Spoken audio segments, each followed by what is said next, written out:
Hello guys, मैं हूं किशोर और आप सभी का बहुत बहुत स्वागत है आपके अपने चैनल डेयर एक्सपेरिमेंट में।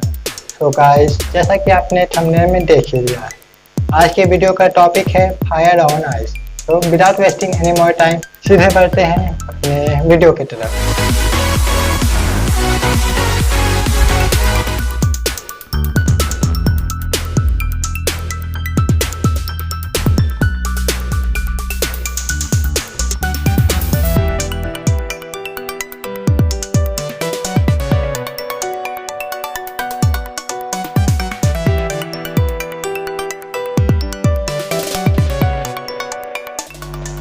सो फ्रेंड्स, इस एक्सपेरिमेंट के लिए हमें चाहिए कैल्शियम कार्बाइड के कुछ पीसेस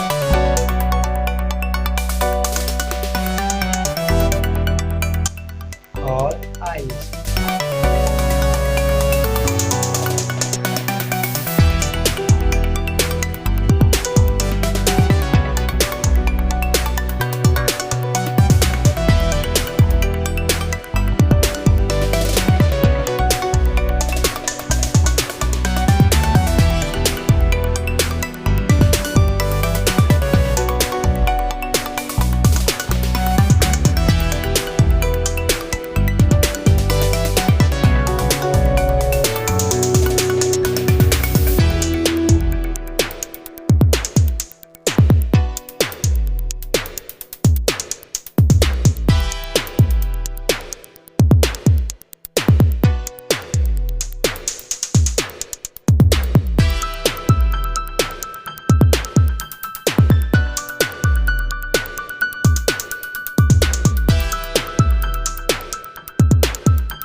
फ्रेंड्स, आज के लिए इस वीडियो में बस इतना ही। अगर वीडियो अच्छी लगी हो तो इसे लाइक कीजिए, शेयर कीजिए और हमारे चैनल डेयर एक्सपेरिमेंट को सब्सक्राइब कीजिए। चलिए फिर मिलते हैं अगले वीडियो में, तब तक के लिए टेक केयर, गुड बाय।